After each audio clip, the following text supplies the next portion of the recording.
ሃይ ዌልካም ማይ ቻናል እንዴት ናችሁ?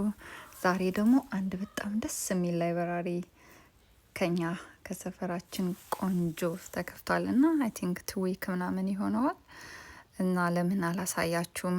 እኔ ላይክ ለሁለተኛ ጊዜ ምናምን እየገባው ነው። በጣም ነው የሚያምረው። በጣም ኳይት ነው።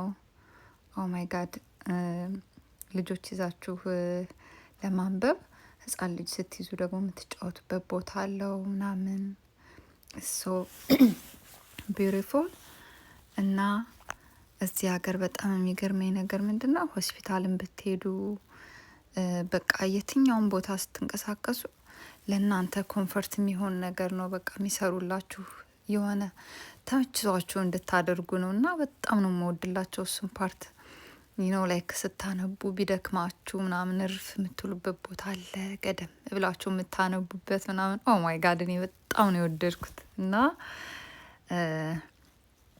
እናንተም አካባቢ እንደዚህ አይነት ነገር ካለ ያው እየገባችሁ ከልጆቻችሁ ጋር አንብቡ፣ ደስ ይላል።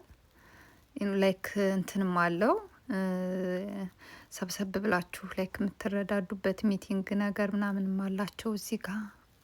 በጣም ነው ደስ የሚለው። ይሄው እዚህ ጋር ነው አርፍ ብላችሁ ታነቡበት ያልኳችሁ። ልጆቻችሁን ላይ ህጻን ልጅ አላችሁ የምታጠቡበት እዚህ ጋር አለ ምናምን። ኦ ማይ ጋድ በጣም ነው ደስ የሚለው። እዩት በእግዚአብሔር እንዴት ደስ እንደሚል እና ወይኔ በጣም ነው ደስ የሚለው። በእውነት በጣም ነው ደስ የሚለው።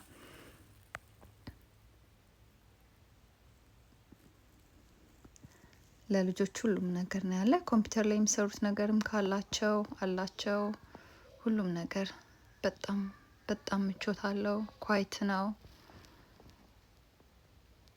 ህጻናት የሚጫወቱበት አለ እዚህ ጋር ደግሞ በጣም ማለት ትንሽ ልጆች ማንበብ ያልጀመሩ ልጆች ስትይዙ የሚያነቡት ቁጭ ብለው እያነበቡ፣ በጣም ህጻናቶች ደግሞ እዚህ ጋር ይጫወታሉ። ለእነሱ ላይክ በጣም ቆንጆ ቦታ ነው። በጣም ነው ደስ የሚለው። እኔ በጣም ነው የወደድኩት።